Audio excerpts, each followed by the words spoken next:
You know that feeling when something is off, but you can't quite explain why? That's how my wife described it later, the moment her rearview mirror filled with flashing lights that didn't look official, didn't feel right, and definitely didn't belong on a quiet HOA-controlled road at 6:40 p.m.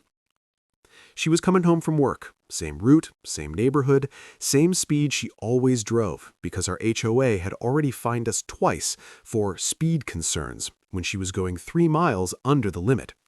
Then the lights appeared.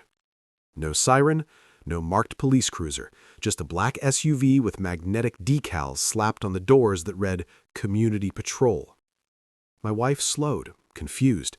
She checked her speed, checked her phone, checked the mirror again. The SUV stayed glued to her bumper. When the driver flashed the lights again, longer this time, she pulled over near the clubhouse, where the streetlights actually worked.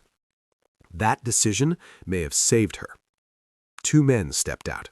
No body cams, no visible badges, no uniforms, just black tactical vests with HOA logos stitched where police insignias usually went. One of them approached her window, hand resting dramatically near his belt. Not on a gun, because there wasn't one, but on a radio he clearly wanted her to notice. "License and registration," he said. Not please, not ma'am, just authority. Forced, rehearsed, and hollow.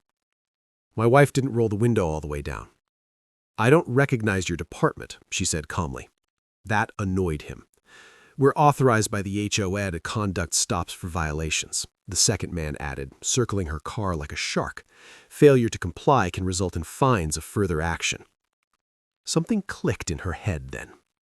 She remembered the HOA board meeting 3 months earlier, the one where the president bragged about expanding enforcement powers because real police take too long.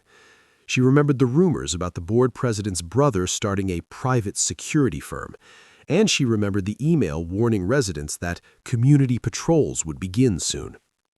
But she hadn't expected this. "I'm not opening my door," she said. "If this is a police stop, call the police." The first man smirked. "We are the police here." That sentence chilled her, because real cops never say that. When she asked for a badge number, they laughed. When she asked for their names, they ignored her. And when she reached for her phone, the man at the window leaned closer and said, "Don't make this harder than it needs to be." That was the moment fear finally broke through her calm. She called me, and I heard everything. I answered on the first ring. Her voice was steady, but I knew her well enough to hear the tightness underneath. "There are 2 men claiming to be HOA patrol. They pulled me over." My heart dropped. "Are they police?" "No, and they're angry I'm asking questions." I told her to put me on speaker and not to move. The man heard my voice immediately. "Sir, this is an official HOA enforcement stop." I asked him one question. "Under what statute?" Silence. Then irritation. "We don't need statutes. We're authorized by the board." That was when my wife stopped being scared, because fear turns into something else when you realize someone is lying to your face. "I want real police," she said again, louder this time. The second man stepped closer to her door. "You're obstructing an investigation." She laughed. Not hysterically, not nervously, coldly. "You don't have investigations, you issue fines, and you're done here." That's when they made a mistake.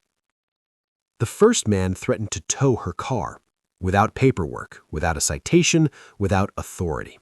She hung up on me, not because she didn't need me anymore, but because she knew exactly what to do next. She dialed 911 and announced it. "Since you refuse to identify yourselves, I'm reporting 2 individuals impersonating law enforcement." Everything changed. Their posture shifted, their confidence cracked, their voices rose. The man at the window suddenly tried to sound calm. There's no need for that. But it was too late. She was already speaking to dispatch, describing the SUV, describing their faces, describing the HOA logos, and describing how they claimed to be police. That word, impersonating, hit them like a punch. They backed away, fast. The SUV drove off before real police arrived, but the damage was already done. Because my wife wasn't done, not even close. When people hear "she fired back," they imagine shouting or confrontation. They're wrong. She fired back with documentation, with calm, with precision. That night, she wrote everything down while it was fresh: times, exact phrases, descriptions, threats. She emailed the HOA demanding written clarification of their patrol authority. They replied within an hour, and that reply destroyed them. They claimed the patrol had limited enforcement discretion. They claimed stops were voluntary compliance interactions. They claimed no one represented themselves as police.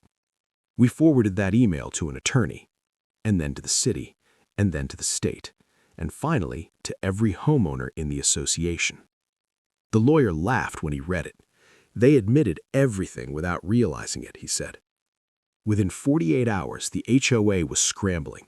Emergency board meeting, closed session, emails marked confidential accidentally sent to residents. That's when we learned the truth. The patrol company wasn't licensed, the men weren't trained, and the board president had signed the contract himself without legal review. My wife didn't stop.